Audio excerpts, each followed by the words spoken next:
Hi, my name is... You said to me the key to breaking this brick isn't strength necessarily, it's the ability to really, really focus. So can you show me you smashing this brick? Yes. Master Sha Hung Yi is the world's most hardcore monk. He uses his decades of knowledge and techniques to help people control their minds and overcome society's biggest problems. This world is filled with so much choice that it's difficult to take a decision which direction to go, what is right to do. And so there is a lot of suffering with the skills that you are developing through Kung Fu training involves methods and practices that give you the ability to do this. But there are 5 hindrances that make it difficult for you to still keep your goal in the mind. There is sensory desires, ill will, dullness, restlessness, and then self-doubt. And to overcome the 5 hindrances, you recommend the 4-step RAIN method. Yes, and with this, I make it super simple. So many of us live in the same cycles of unhappiness and suffering. I witnessed it in my life as well, because I felt I was never enough. My father and mother put a lot of pressure in terms of you need to prove yourself. And so I did all these type of practices and methods that made it possible to be where I am right now. I wanted the recognition by my father, but it didn't happen. Because your father passed away from cancer. Yeah.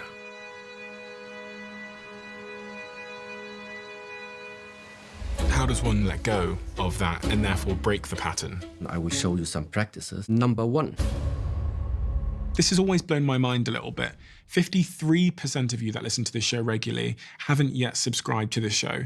So could I ask you for a favor before we start? If you like the show and you like what we do here and you want to support us, the free, simple way that you can do just that is by hitting the subscribe button. And my commitment to you is if you do that, then I'll do everything in my power, me and my team, to make sure that this show is better for you every single week. We'll listen to your feedback, we'll find the guests that you want me to speak to, and we'll continue to do what we do. Thank you so much. Master Sha Hung Yi. Based on everything that's happening in the world right now and the work that you've committed your life to, what is the mission that you are on and why is it so important right now? I do think that in this world, there have always been different streams, different forces. One of them leading to the betterment of humanity, one of them leading to the destruction of humanity. And I do think that there are types of wisdom and knowledge existing out there that very easily, without any additional help for anything else, can be very useful for the people nowadays. Yeah, you don't need to go anywhere. The only thing you need to do is take a moment, contemplate about yourself, go into yourself and find the answers there, and then decide for yourself which part and what type of contribution would you like to give to the world that you're living in. I ultimately think this is what I'm doing. And what is it that you see people struggling with? Because so many people write to you, they send messages to you, they come and see you. What is it that you hear they're struggling with at a fundamental level? I would say it's diversity and choice. This world is filled with so much choice, meanwhile, that it's difficult in a way to take a decision, which direction to go, what is right to do, what is not right to do. But ultimately, it's only yourself who knows the answer, which means it comes to the essential point, learn more about yourself. This is where it starts. Because if you have the wrong perspective of who you are, what you are, everything else in this lifetime you base your decisions on is just not going to be placed in the right direction. And what are the other things that you hear people suffering with on a daily basis in the modern world, with the way that the world is now? It's digitalized, we're lonelier than ever, mental health seems to be surging. What are the fundamental things they say to you, or that you infer through what they're saying that they are actually struggling with? So choice, an overload of choice and an inability to make a clear decisions, number 1. So being perfectly honest, I usually do not very much rely on what the people tell me, what they think, what problem they have. It's just that I look and I can see already what I think you need. And foremost, one of these, and it's very simple, non-religious, nothing about believing. It simply is the fact you don't use your body as it is intended to be. Very simple. Yeah, you sit, many people sit too much during the day. The body is not active at all. A lot of work, a lot of energy investment is done with the mind. Less energy investment is done really with the body. And that simply means, for me, I can see there's a disbalance. Whoever created us, he did not create us to sit with our butt on one place and do thinking work the whole time. I do think a part of why we have been created is to get out on the field and just do something out there. And what is the cost of not utilizing our body in the way that it was meant to be utilized? Unbalanced energies that can translate into anxiety, that can translate into dissatisfaction, that can translate into continuously searching and never being satisfied.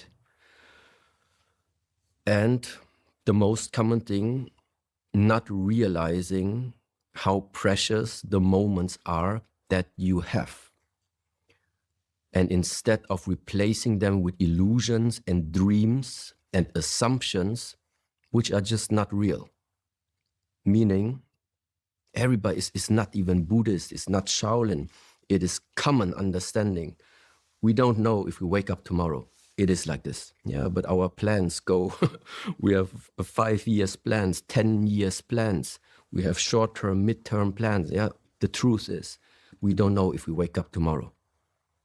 So, of course, I don't want to make it like sound negative. So just live in the present moment without planning. This is not what I'm saying. But this is the challenge nowadays. How do you balance out vision with reality? Real, the only thing real right now is this. That's real for us. I can feel it, you can hear it, you can sense it. This is real.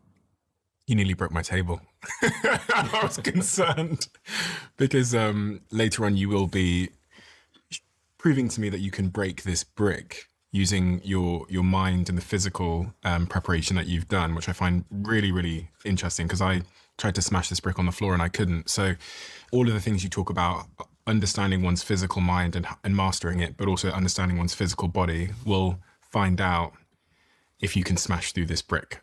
But on this point, I wanted to talk about an adjacent subject, which is really like purpose, what to do with one's life.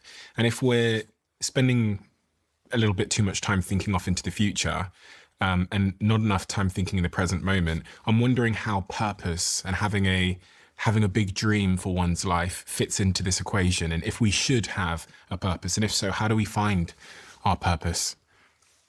So absolutely, there is the field of becoming conscious. Consciousness is a big field. Then we have science. This is another very, very big field. So some say, okay, is it that consciousness creates matter, or is it the other way around? Which one is the fundamental basis? What is the basis of our interaction? So the truth is, the fact right now is, regardless of science, no science, how our evolution developed, right now, we are here. Your body, my body, we are here. This is what we are having right now. At the same time, in the way of how this lifestyle at the moment is, we won't have more than 50 more years to go in that body. So very simple, without believing, without any religious aspect, once again, the truth is the lifetime of what you carry right now and what I carry right now, it's limited. And now just imagine you would be, let's say, the director of your own movie. To jump out of the body and watch yourself right now. You are sitting like with Shi Hengyi, we sit on the same table and you are writing your story. How do you want to write the story? You want to, afterwards, after this podcast, you want to like feel uncomfortable, feel unsafe, feel unloved, feel like being just unsatisfied with the whole life, cry or anything like this? Or how do you imagine what is a really nice way of living for you the next 50 years? So, and based on that, purpose can be different. You say, I do like the travel. I do like to invest this lifetime in this body to have the feeling at least that I can contribute something to all the fellow brothers and sisters that are around there. It makes me like, I wake up, I like to do it, it gives me purpose. So it is something very, very personal. And which also means that in a way, speaking in these terms right now, I do not believe that every human being has the same purpose when it comes to this type of purpose. But now there's another type of purpose, which is more or less, personally for me, why do I think that in the first place we have been put with all these possibilities? And positively said, I do think it is a blessing being able to just experience. It's a blessing that we have been granted the possibility of simply experiencing what this existence is capable of creating, including everything, including the joy, including the happiness, including the tears, including the heartbreaks, all of this, without the separation, whether you prefer one area or not. Sometimes the one goes with the other. But the purpose, in a way, is just be and experience. The only thing that happens, and which is a big part nowadays, is if you take your current existence too serious. If you completely base your identity, your being, on what you think you are. But like I said, it's just a picture right now, yes? But just sometimes make it very simple. Jump out of yourself and be the director. Be the director of this avatar. And then it just opens another perspective. Because in that moment, you just realize it's like a movie. Not everything is always positive, but in the moment where there are times of struggle, still not being caught inside your own creation. Identity, illusion of the self, different expressions for that. It's a very helpful way of thinking. Let's put it like this. Because there's so many people that say they are struggling to find meaning in their life, or they feel purposelessness. And, you know, I get so many messages from people all over the world saying that they, that saying things like, is this it? Is this all my life is? So this is literally also one point that you just mentioned. Is that it? Isn't there more? That has always been a part that followed me along the way. Yeah, especially now in the last 3-4 years, after social media, the algorithm of social media really started also pushing us quite out there. More requests were coming of doing workshops, of doing podcasts, of teaching here, of teaching there, of making television show, of participating in movies. And of course, all together with this, doors start to open, different things start to come in.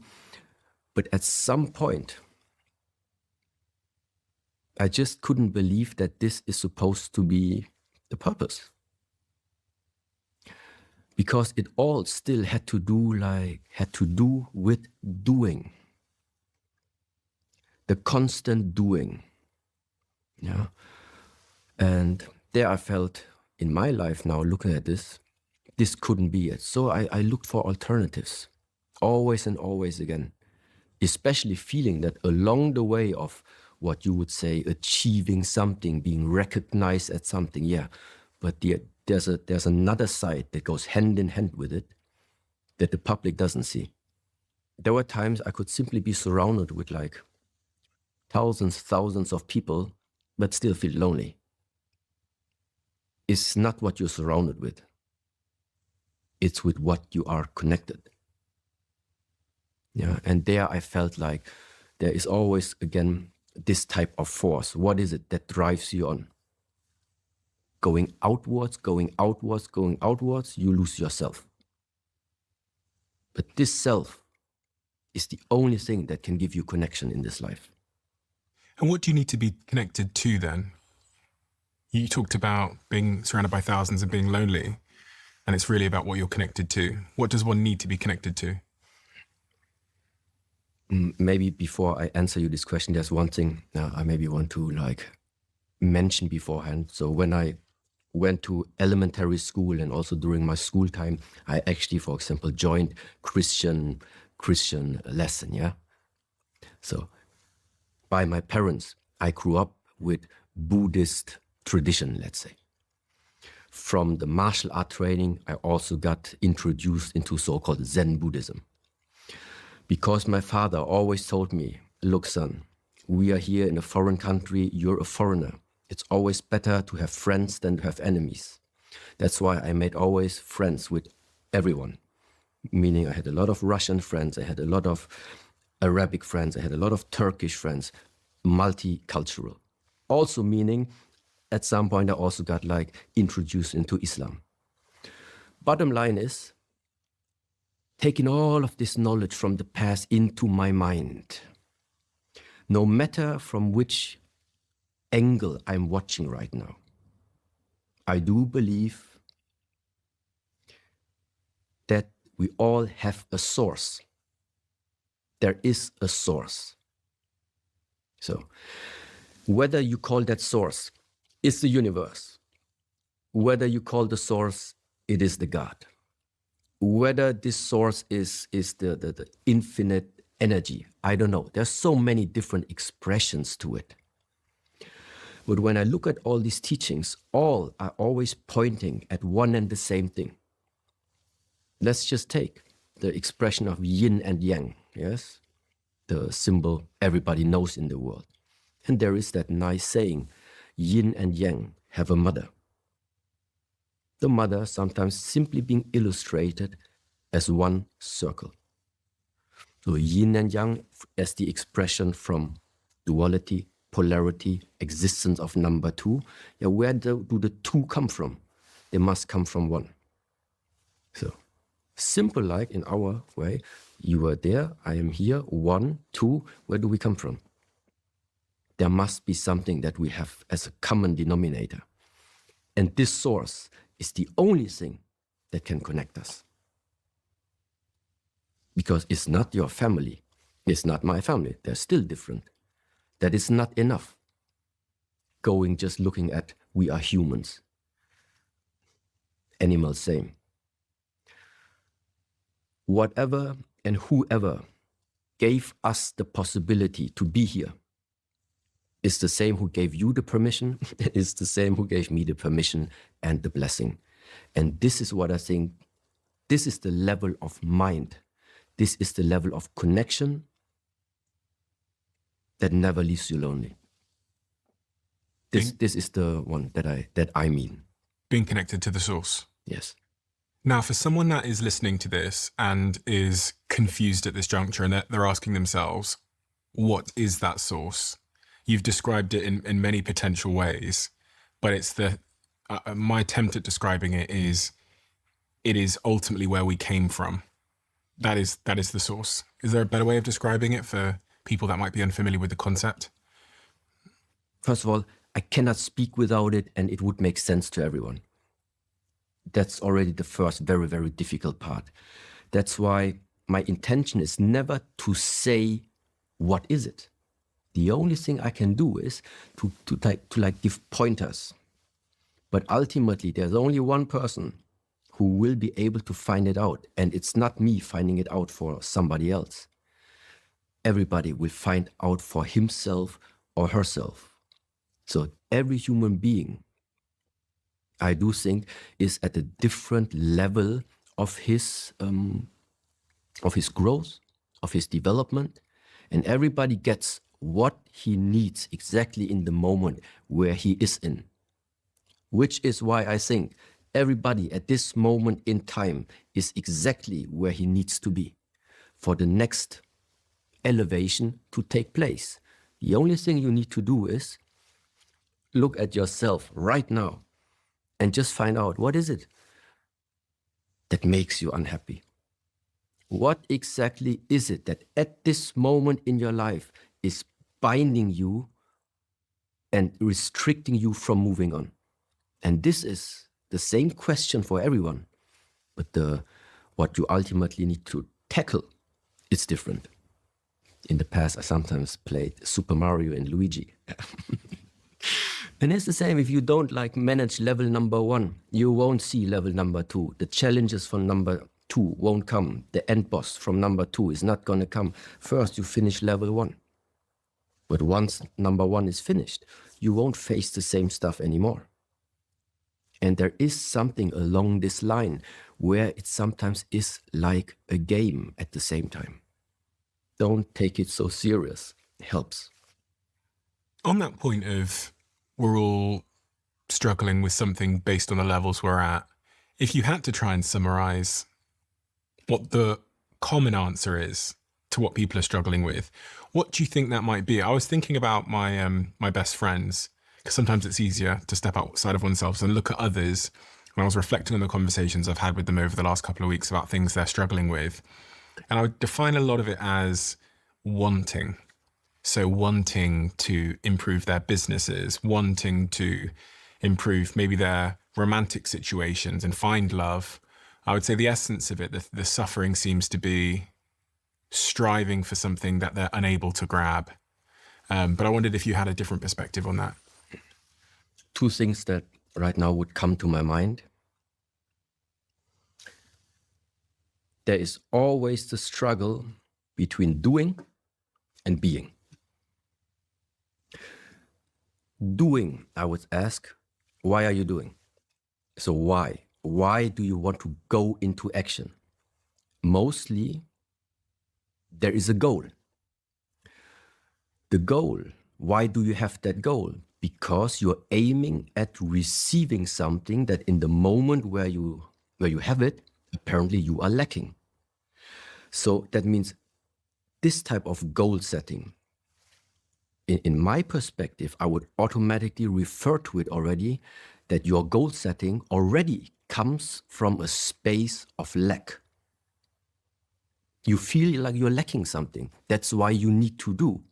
You feel like you're lacking something. That's why you need to educate yourself. Okay? So this is the one direction. Now coming back, maybe sounds again too philosophical. Connected with the source. There's nothing to add and there's nothing to take away from you. So apparently, when somebody has this very, very high ambition of doing something, achieving something, then most likely the chances are there this is not coming from a connection to the source. It is coming from the idea of wanting to nourish or create an identity. An identity that represents something that you think you want to represent. Yeah. So this is the one area, the doing versus the being. And then the second thing is that ultimately goes hand in hand with this way of living your life is that that one thing is being forgotten along the line. The truth of that whoever and whatever you are creating and are intending to create and are intending to gather now and starting to attain things. Your attainment maximum is going to last 100 years. That is the other truth. So, and I do believe people understand exactly what I said. But there comes the fight now again. the fight between this very strong identity that wants to just maintain itself and the other side of just forget about your identity. Be as you are, that's it. No matter what you're going to attain, you have it for 100 years, afterwards it's gone. So just be. Don't stress yourself too much with what you don't have. Well, unfortunately, and this is always going to continue like this, unfortunately, there are always 3 ways how you're going to learn this. Sometimes people just need to have the experience to realize, okay, I did it, I got it, now I realize I don't need it. But in the first place, you need to have it.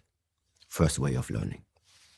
Second way of learning, you do trust a certain teacher, you do trust a certain guide or a mentor. You just copy the way how he's living his life. So your approach is you just copy because you see, oh, apparently the person lives a good life. So you just copy. Second way of learning. And the third way of learning is you maybe have like a teacher or a master. He tells you some wise words. You contemplate about it. You think about it. And because you are thinking about it, it already puts you on the alternative path without you needing to try it for yourself. So, and there will always be people in this world in these 3 categories. Because, simply said, telling somebody, look, don't put your hand in the fire. And they're still going to do it. But latest when they do it like 2 times, 3 times, then it's done. But a lot of people never get the thing that they're pursuing. So, someone might say, I want to be a millionaire, or I want to have this Lamborghini sports car. The majority of people who aspire to that statistically won't ever reach it. So they'll spend their whole life just in pursuit. They'll never get the lesson of path 1 where you try it and you realize that. But maybe that is also already the lesson involved in this person's life. You have this goal in the mind. You put all your energy, all your effort into trying to achieve that. You're 20 years old, you're trying. You're 30 years old, you're trying. 40 years already, you're still trying. 50 years, you still haven't let go of the idea. Well, at some point, hopefully, you see exactly that senseless approach of how you personally already wasted 30 years of following a goal with the conclusion of 2 things. Number 1, you haven't achieved it yet. Or number 2, you didn't have the right way of achieving it. But the bottom line is you have 2 ways now what to do. Let go of the idea that you need it and redirect your life, or redirect your approach of how you still want to achieve that goal if you don't want to let go of it. But apparently one of these 2 things is not right. And the more you want your life now, let's say, in the future to be quite different than what you're used to, the more you need to be able to let go. Let go of patterns, let go of the way of thoughts that you had in the last years and months. Now, if nothing changes about that, there will not come a new life. So many of us live in patterns, the same cycles. We end up getting the same results, and those results result in unhappiness and suffering. And I was speaking to a friend over the weekend about how one of our other friends has lived in a bit of a pattern, and they've been unable to find love and companionship because of some things that happened when they were younger. I think they were bullied. So they have this sort of deeper sense of having to prove themselves and insecurity. And this shows up all the time because when they meet someone, they present a facade which might not necessarily be accurate. And then very quickly the relationship ends because it was never real in the first place. But this person's now aware of it. but it's still happening over and over again. They're still living out the same pattern in their life and still getting the same results and dissatisfaction. So when we think about trauma at an early age, that results in this sort of cyclical pattern of getting same behavior, same results. I wondered if you had a perspective on how one can let go of that and therefore break the pattern. And so let me draw you a picture. I was a four-year-old boy, having father and mother, Asian origin, being refugees from Vietnam, Laos, meaning they ran away from the war, coming to Europe, coming to Germany, with the idea that for the children to have a better security on the one side, feeling more safe in Germany without the instability that they witness in their own country. And so, of course, father and mother with this idea put a lot of pressure in early ages already in terms of you need to be good at school, you need to achieve, you need to prove yourself. So this is the education from father and mother. At the same time, with the age of 4, I went into a Shaolin Kung Fu school, learning martial arts. And every martial artist practitioner probably knows teachers and masters usually are not the ones telling you, oh, yes, you did that very good. Yes, very well. No, they just say, okay, more, deeper, faster, harder. So bottom line is, from the age of 4, growing up, the only thing that in a way I felt was, actually, you're never enough. No matter what I brought home in terms of grades, if it was a B, why was it not an A? If it was an A, why is it not an A+? If I did already 100 push-ups, question is, why don't you make 150? If I was fast already, it was still not fast enough. So constantly this type of never enough, okay? Ultimately meaning, and this is all now I can just tell you 40 years later, but now I can see it. Ultimately meaning that at some point, this little boy started simply to build up a shield, build up such a shield to be less dependent anymore on what other people think about me. Meaning, I just started to rely everything in my life purely on what I think. At the same time, building up emotional blockages and emotional walls, nothing to penetrate, and at the same time also nothing to express to the outside. So now, having entered into like a very new circumstance in my life where I need to take into consideration the opinion and the emotional state of my beloved, of my partner, of my son, I can feel how my old patterns sometimes are still trying to sneak in. And so the only thing to do is what to do to break patterns. Number 1, you need to see you have one. And number 2, you need to replace old patterns, which ultimately mean patterns, it's habitual behavior, it's habits. How do you build habits? By continuous behavioral patterns that you continuously do. So there is something about consistency and continuity that ultimately builds a pattern. Mm-hmm. So, and this is now where, for example, in this field of martial arts, that's exactly what it's about. Consistency of having a training regimen every day. This is, it's not helpful to like 6 days per week do nothing and then you go 1 day to the gym and give your everything. No. It's better you have some type of consistency throughout the whole day. This is what builds patterns, healthy patterns. Yeah. And so similar like this, I would describe now, what is somebody supposed to do? Number 1, look at yourself and see yourself. We are all not perfect. But according to the circumstances that you are facing right now today, what type of character do you think? With what do you want to equip your character? That he is able to go through this current times in the best possible manner. What is not useful for you anymore, try to get rid of it and get your new skills in. And then train those.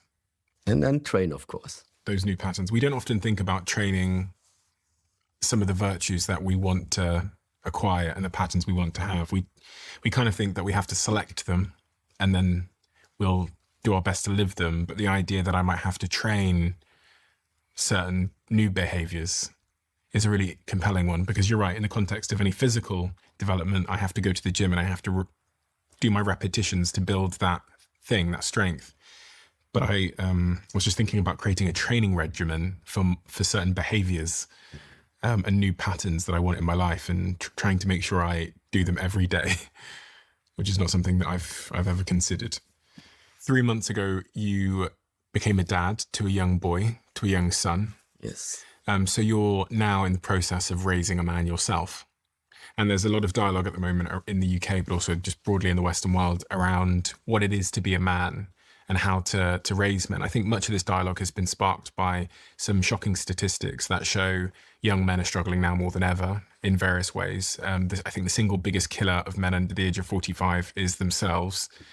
And also there's just an overarching sense of, I think, purposeless meaninglessness, that they're struggling in school more so than women are. Some forecasts predict that for every 2 women that graduate university or college, only 1 man will graduate in the near future. And it's pretty shocking. So when I think about the way that you're intent on raising your young man, but also what it is that young men in particular are missing in their lives, I wondered if you had an answer. From this moment, there's one thing I can tell by myself, what I would absolutely prevent when it would come, let's say, to the education or what I share with my son. Like I said, I felt I was never enough. There was always something that additionally needed to be done. So, which literally means for me, for my son, there is nothing to be done. There is nothing he has to achieve. If there would be something, it is stay connected. So in terms of, I don't see myself as somebody who is now having the responsibility to shape my son. No, I only provide the framework. I try to provide the most safe framework for my son.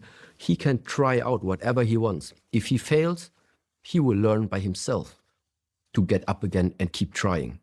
So, to fail and then to continue. I just want to build up this framework as good as I can to make him feel safe. Yeah. But trial and error is what I do believe is the way how you find yourself. So definitely not being spoiled, but at the same time also not like keeping something away from him where I make him feel like he's not enough.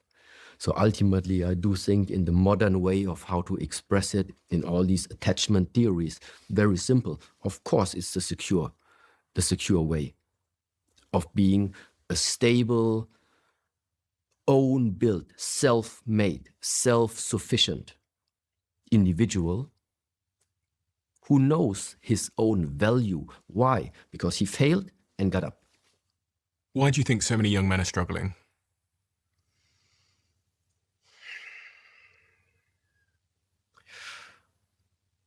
No.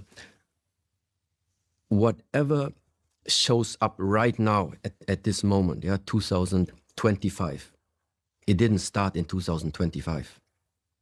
Whatever appears right now, sometimes it's the result of how things have been handled, how the education has been from previous years, whether it's the last 10 years, whether it's the last 20 years. So it's not necessarily what did the generation right now did wrong, let's say. No, it's also the question of what did the previous generation missed to keep passing on that ultimately led to the result that we have nowadays. So, and this is the question where I do think it's multi-layered. You gave a TED talk in 2020, almost 5 years ago now, about the 5 hindrances. What are the 5 hindrances? You describe them as 5 mental states that are holding us back. Let's put the context first. Take it simple. Just you have a goal setting. You set yourself whatever goal it is. You have your goal. So your mind is set on the goal. Normally. The 5 hindrances now simply describe there are 5 mental states that would actually make it difficult for you to still keep your goal in the mind, whatever goal that is. So, the number 1, for example, is called sensual desire. Sensual desire means you are too receptive for any type of pleasurable feeling in regards to your 5 senses. You are being too quickly attracted when you see something beautiful. You're too quickly attracted if you smell something tasty. You're too quickly distracted when you have physical touch. You know? So the first hindrance means you are losing the goal already, because in the moment something pleasurable is being presented to you, your mind has shifted already. So that means that first mental state only means, look, be aware of what is it that you are very easily attracted to. It doesn't say it's bad. It doesn't say it's good. It just says in the context of you want to reach your goal, how to reach the goal the quickest, be focused with your energy. Meaning, be focused with the mind. Don't lose the goal from the mind. Whatever you do from the moment of waking up until the evening, whatever you do, keep the goal in the mind. This is the quickest way of making this goal become real. Number 2. Simply said, you don't like discomfort. You don't like challenges. You don't like hardship. In that TEDx talk, I described it like you're like walking along the path and then suddenly it starts to rain, but you don't like rain. So instead of you just continue follow the path, you are starting to make your mind busy about what you don't like. Yeah. And already that means the mind starts to shift again, losing the focus of the goal. So this idea, hindrance number 1, hindrance number 2, actually you can easily say it like this. This is the goal. 2 things not to do. Spend your time enjoying. Don't do this. Or spend your time rejecting that things are not the way how you imagine them to be. Both of these things. One is you follow pleasure, and the other thing, you're rejecting any challenges. Both of these things is something to be aware of when it comes to stay focused along the path. When we think about this first hindrance of sensual desire, is this where discipline comes into play? The idea of discipline, because that word is often used, but it's often lacking a clear definition, but also a clear understanding of how one attains and exhibits discipline. Because when I think about the things that require me to have discipline, it is these desires. It is the 5 gates. It is something I want to eat. It is maybe some kind of touch that I want to have, etc., etc. So is this where discipline is important? No. Even, for example, like in the book, or even now when we talk about, we have the 5 hindrances, we have the 14 virtues, we have the 8 rules, we have the 4 here, and the 13 here, and the 16. Okay. It's a very good guideline because it makes it easy for us humans to have something like really structured. Yeah, there are 4 steps, there are 6 steps, there are 5 steps whatsoever. What I want to say is, just in this way, it's also that only discipline wouldn't be helpful if in the first place you do not possess the ability to see it. to realize it, to be aware of it. Meaning you have discipline, but you are never aware actually when is the moment actually appearing right now that this sensory desire is hitting in. You're not aware of it. So the discipline wouldn't help you if you don't have this awareness. So always meaning, I do think that there are different qualities of the mind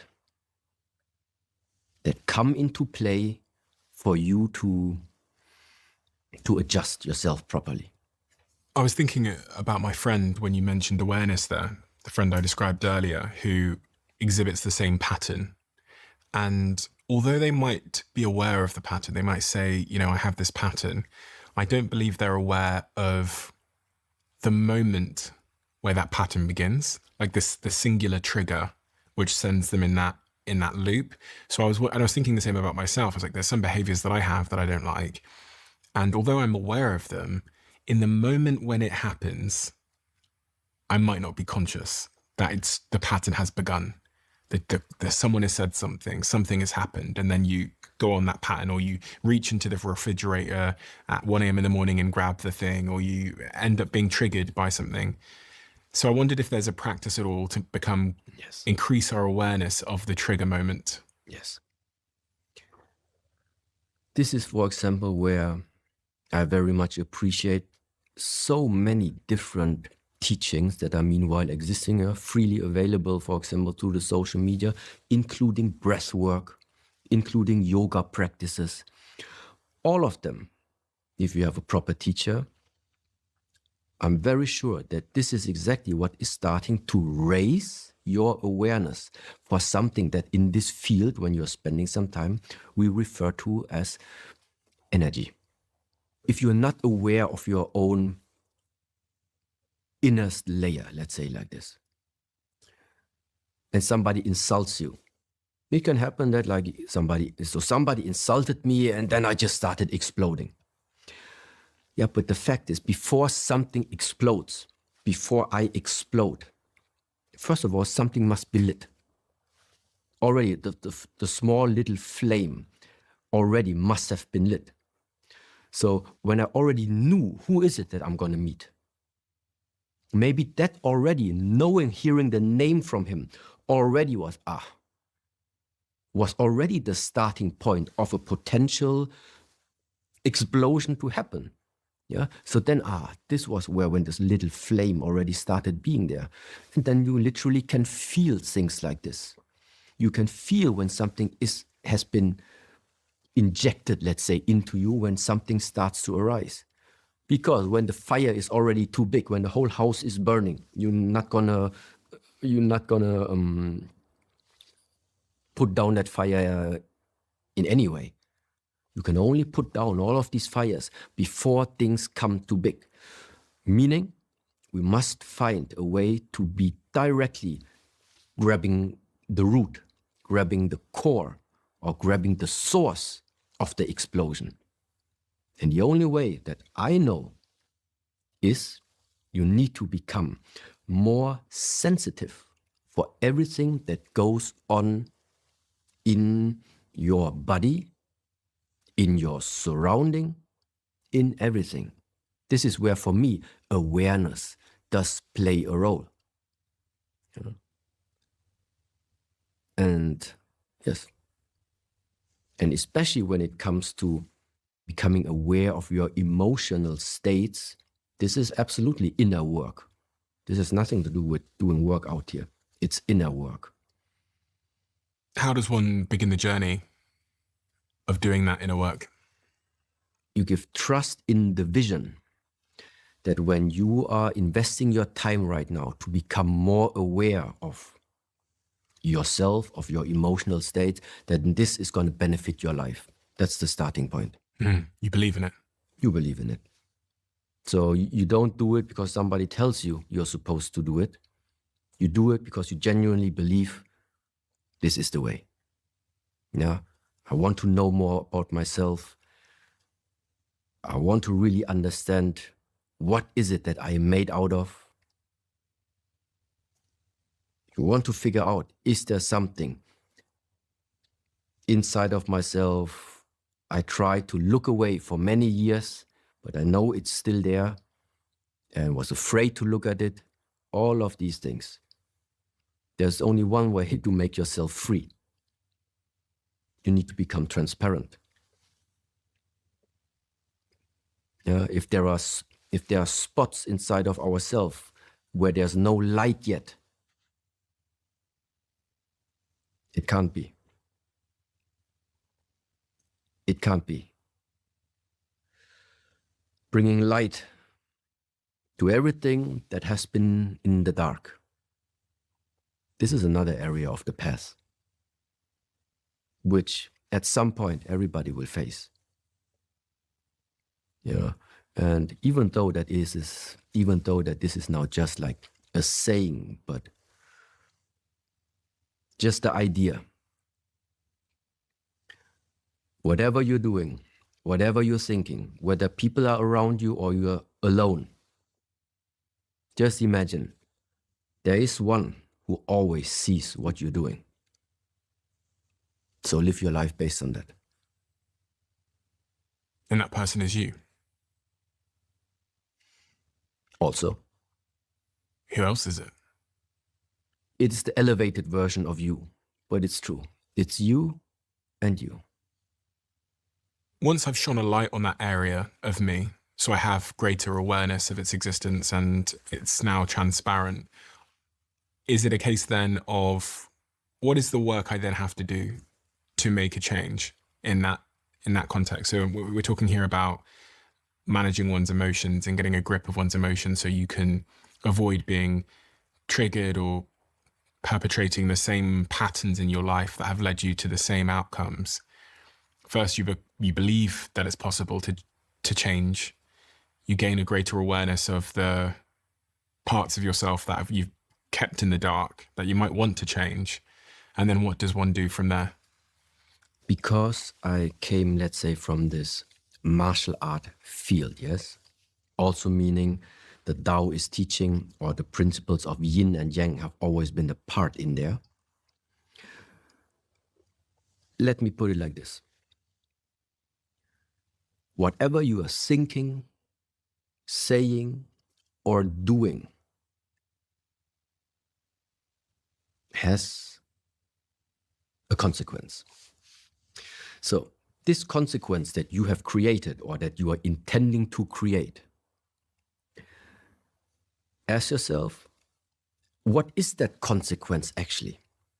Does it make yourself, does it make your being, your interaction with people, does it make it feel more light, more pleasurable, more enjoying, more free, more nourishing? Or is the result that you are about to create going in the other direction? Meaning you're nourishing conflict, you are nourishing aggression, feeling like you are carrying the suffering of the world on your shoulder, feeling like there's a burden on you, feeling like there's a stone on your heart, feeling like you're being put under pressure. See, all of these expressions have something to do with density, have something to do with pressure. Yeah, but then when we look at, no matter which tradition it is, Buddhism, enlightenment, freedom, liberation, elevation, no matter what it is. You see, it is just two forces in the world. Two forces in the world. One aiming for limitlessness, and the other one aiming for restricting and very clear boundaries. These are the two forces. So, and this is exactly now turning the view upon yourself. What are you made out of? Your patterns, the emotional states that follow you within a week. Within a week, looking back the last week, what was the most dominating emotion you felt inside yourself? Was it one that had the character of limiting yourself in a way? Or were you in an emotional state like through the week? It was light, it was cool, liberated, free, uplifting, joyful. Which of these? So, and this simply gives you exactly from what to what do I think you need to transform yourself if you want this. If you want this. So, and why do I think that this is the goal? Lightness. Lightness. Let's just imagine after this conversation, your best friend or your best girlfriend gonna ask you, so how was this conversation? And even though that we are maybe just talking 3 hours, 4 hours, even if you spend 2 days long explaining to your best friend how this conversation was, it's not the truth. It is not the truth. How is this conversation? How is this conversation? Even right now, we cannot even speak about it. I tell you how this conversation right now really is. Yes? How you want to describe this? Only you will be the only one ever knowing how this is. It doesn't matter who's going to ask you afterwards, what you're going to tell them. You want to feel it? You need to experience it. There is no other way. And this is the nature of words.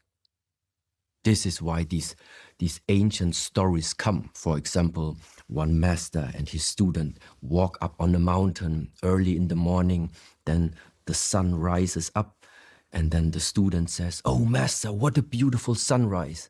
And then like the master slaps him and never takes him to a walk anymore. Then you say, why was the teacher so hard to him?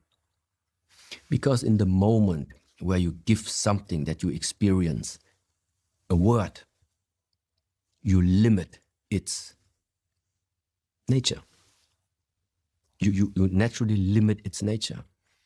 So how does this now translate into what we can do with this knowledge? Whatever is being dense and it's limiting, I don't think it's the way. I think everything for us to practice is look beyond limitations. Look beyond the words. Look beyond the shape. Practice to look beyond the superficiality of things. Because this is where the meaning lies, or this is where part of the realization lies.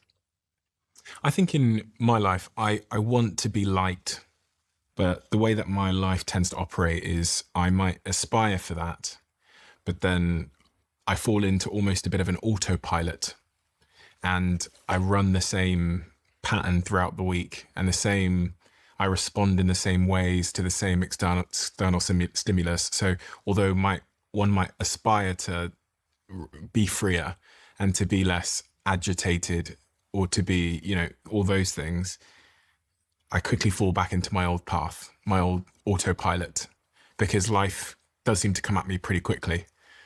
If I look at my calendar, it's just full every day. So I wake up and I woke up this morning and I'm with one eye open looking at my phone schedule to figure out what day it is and what that means and what I have to do and what's just happened. And the podcast has gone out and I've got this email from this person and there's my calendar when I'm late by 20 minutes. And although I might have the day before said to myself that this week we're going to be joyful and light and free, it feels like the week hits me like a truck and then boom, autopilot. So our goal is set in a way. And now comes the next realization: just because your goal is set doesn't mean this life is going to give you exactly what you're looking for. Meaning, you really must make sure how important is that goal really for you. Because I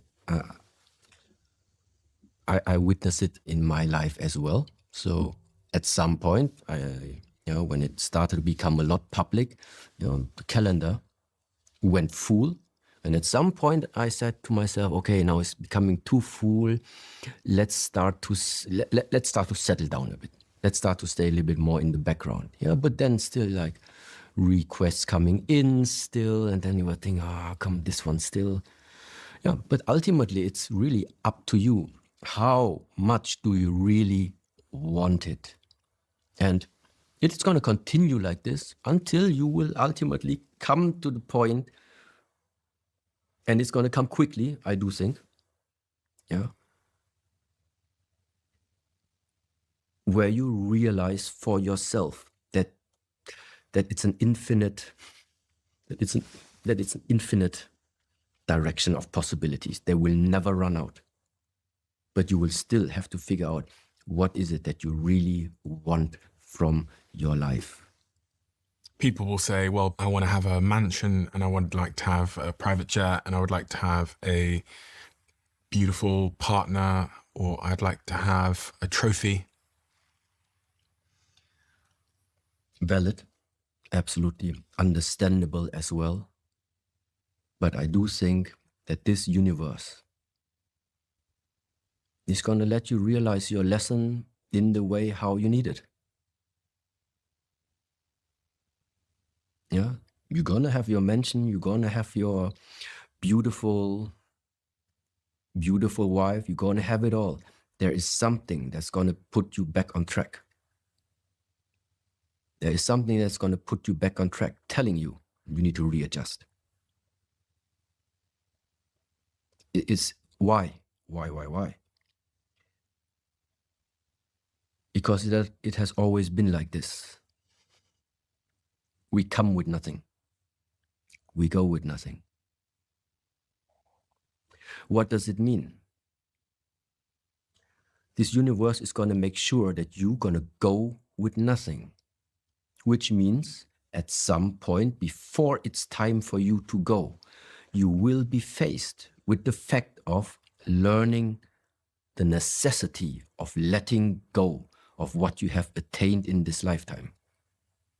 And if you have not learned and have not understood that this is going to come, then I think it's a very, very hard awakening. It's a very painful awakening. To realize, to have this realization that you have spent 70 years, 80 years following your goal, and now there is no other choice. You have to let go. So, yeah, it's not my invention. It's just my observation. And this is why now, maybe let's jump a little bit. There are literally in the ancient traditions, in the text of Chan Buddhism, Zen Buddhism, is very simply said like this. How do you know that you have practiced this path, this tradition in a decent manner? It is simply by feeling inside yourself how easy, how willing are you actually to let go of what you have. If you feel that you are mentally attached to things, mentally attached to possession, you're far away from the state of being, what this Chan Buddhism, what this Chan teaching is wanting to reveal to you.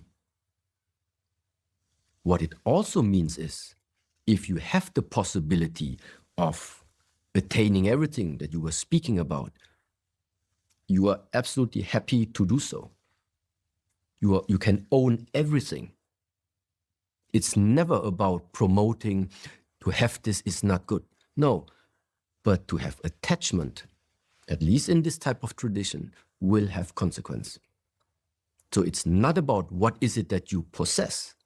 It's about what of these possessions are possessing you. That's it. And therefore, is it possible to possess things and to pursue the possession of things while also having a relationship with them where they don't possess you? I.e., can I go in pursuit of getting what's something that one might want a sports car? And is it possible to then have the sports car and pursue it without it possessing me, and therefore me avoiding the consequences that come with that unhealthy relationship to possession? Because in your life, there must be things that you're pursuing, and you get those things. So your book sells 1 million copies, your YouTube channel does exceptionally well. You pursued those things. Let's start with the sports car. Okay. It depends on the rest of the circumstances. So let me put it like this. If the salary that you have, for example, is just as much that you can pay your rent, nevertheless, you want to have that sports car, therefore take a loan, then buy the sports car, it's very probable you're going to be very attached to the car. Yeah, simply because out of the situation you bought it from. Yeah, you didn't buy it from a position of abundance. Yeah, so this is already not a good starting point to afford something that you actually cannot afford. So differently it is when you have the possibilities and you just spend the time and spend also the money on the sports car and see it what it is, and realistically see it how much time you, let's say, spend with it. I do think the excitement in the beginning is there for a week, maybe a month. That's already long, but it's fading. And at some point, there will even be a day you don't even see it because you're busy. Then there will be a week when you see the car once standing around somewhere. And then there will be a month passing by where you are traveling the world and you're not even sure anymore when was it the last time that you were riding it. So, and these are things like when you observe them and actually realize, yeah, it's the truth. This is how the development of things with possessions is. In the beginning, it's always like you want to have, and then they fade. So, and diving into this type of mentality of really understanding wanting is the one part, and then realizing how is life really? Do you need it? Is it necessary? Can you afford it? Is the second part. It just opens another perspective. And then you just decide for yourself. Yeah. But so whether something is possessing you or you can possess something without being attached to it, very much is linked to all of this. From which position did you buy it from? Did you attain it from? And then the second thing is, how much time do you literally really spend with it? The second of the 5 hindrances is ill will. A negative emotion such as dislike stops you from chasing a goal. Can you give me some context on this one? What do you mean by ill will? Look, I make it super simple when it comes to the 5 hindrances. Literally, it's like this. You know, whatever appears in our life. If I have my goal set right now, what you are not supposed to do is to witness something. And now if you have like the number 1, sensual desire, sensory desire, what we tend to do is we like start to pull things towards us. Okay, that's number 1. The second thing, what not to do, this is what it all belongs to, that family of non-judgment, is like when ill will, something appears in your life, something you witness, you meet a person you don't want to meet, you get a message, you don't want to read that message, whatever it is, and you try to avoid it by doing actions in order to push it away from you. So what it ultimately means is don't do any of them, because whatever you try to hold on to, the nature of thing is that this is happening. Swinging away. It's going to move away from you. And whatever you try to avoid and push away from you is just a question of time until it's going to move like pretty close towards you. It's going to come towards you. It's going to come towards you, okay? So that means also in the way of how it's expressed, don't touch the water. If you don't want to have a life that is too shaky, don't touch the water. Because in the moment you touch, your touch is the initiation for the ripples to appear. Same way, you want to follow that goal. You want to have it easy along that goal. Don't touch any additional water along your goal. Don't touch it because you like something, and don't touch it because you dislike something. Because when you walk towards the goal and you do here and here and here, you're just going to ripple your whole surroundings, which ultimately means your energy is being just drawn away from your initial goal. That's how I would say it is. And ill will is one of these expressions of you don't like something and then you invest the energy there. You like something and it draws your energy back to there. And ill will is similar in this category, belonging to this idea of don't push, don't pull. As you've become more popular and you've got millions and millions of views across the internet, your TED Talk, I think from the link, one of the links that I saw had some 20 million views, and it probably has tens of more millions of views all over the internet. There's going to be more and more people sending you messages, interacting with you, and saying amazing things, saying not so amazing things. We experience this obviously as a podcaster. You receive all kinds of feedback from everybody. When you think about how you manage that and you manage other people's opinion of you, does this tie into ill will? And I guess the ultimate question is, do you care what people think about you? So there was a time I cared a lot, very much. But within the last 5-6 years, I really had my hard lessons, being perfectly honest. Number one thing I need to learn is also to really not take things too deep into consideration, especially from people that I've never met in my life. Number one. That is the first area I needed to learn, which means everything that's on social media, everything that is publicly available.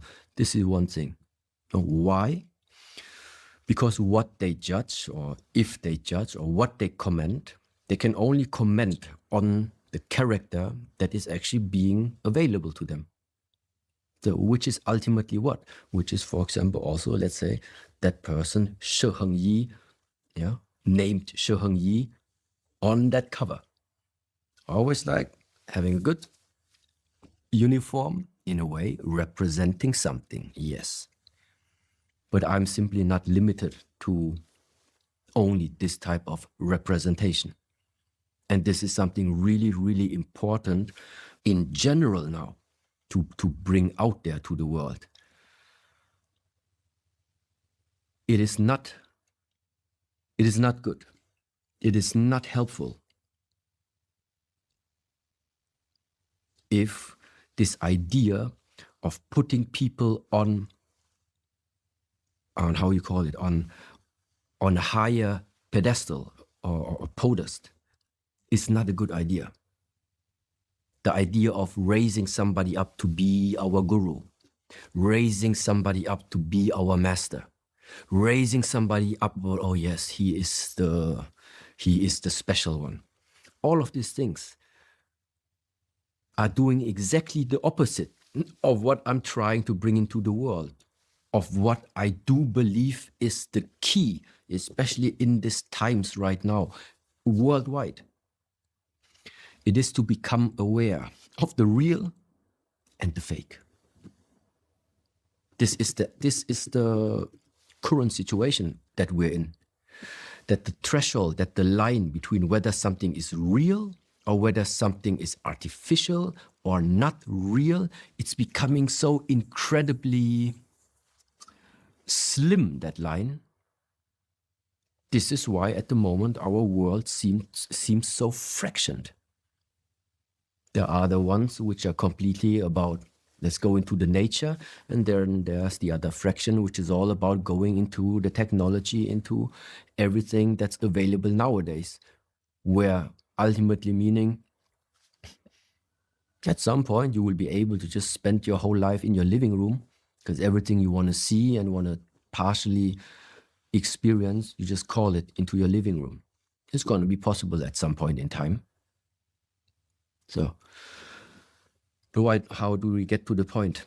Yeah, exactly because of this. It's not good if people raise you up and make you unhuman. And this is what is being attacked. So this is number one. That takes a little bit the pressure off from me to take it too seriously. Because I just know they are seeing something, but it's a fraction of what I am. This is number one. Second realization at the same time was, it's also not helpful or wasn't helpful, or let's say was also a lesson for me. Even the close people, even the very close people in my surrounding that stayed with me for 8-9 years, sometimes even such close people don't know who you are. Can also happen. Hurts double as much as people saying something about you that don't know you. Now you have people that you thought know you and still they didn't get you. Also very painful. So ultimately leading only to one thing. It only leads to one thing. You would have right now the impression of, so what's the only way? Just go your way regardless of what people think? In a way, yes. But have understanding for them. And no ill will against them. Have empathy for their lack of understanding. Yes. That is ultimately the only thing that me as a result for the current state of being that I took as my consequence. Yes. So be careful, be very aware who are you letting into your circle, and ultimately rely on yourself and maintain your, sorry to say, but it's the heart. Maintain the purity of your intention. One of the things that I've noticed in your work is that you have this huge emphasis on being able to focus oneself. And when I talked to you about this book, I think just before we started recording, you said to me that the average person on the street might not be able to break it. But if someone was really, really strong, they might be able to break it. However, the key to breaking this brick isn't strength necessarily. It's the ability to really, really focus. And when we talk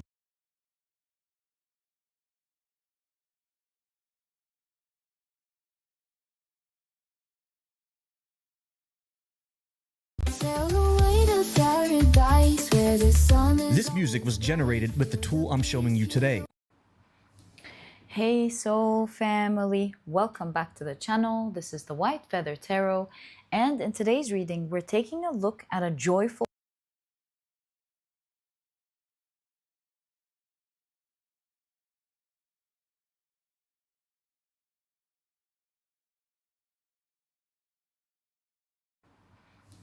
Hey soul.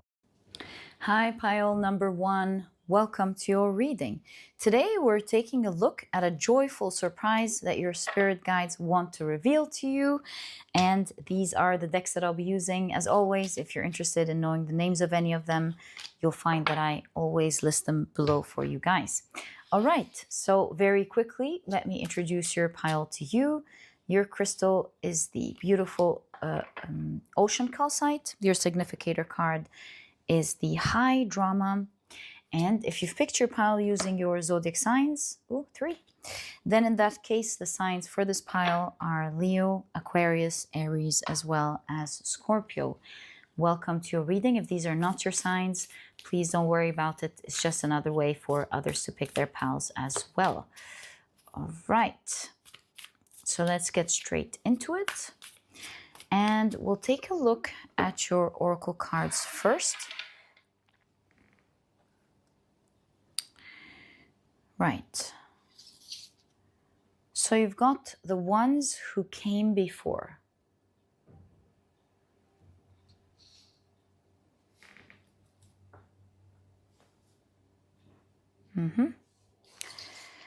You've got the butterfly.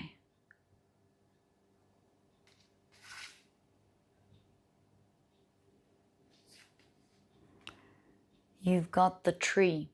Seeing the tree right next to the ones who came before definitely translates, in my opinion, to your ancestors.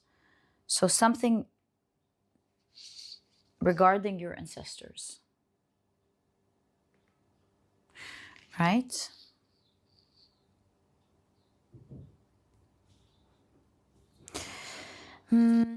You've got the sacral chakra with passion. You've got another sacral chakra card with impasse.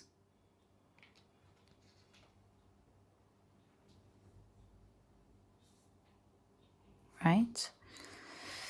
You've got reason. And the keywords here are analysis, jury, law, emotional, philosopher, common sense, superstition, Occam's razor, judgment, Darwin, mediator, agnostic, liberation, chess, intelligence, sanity, and calculate. Right?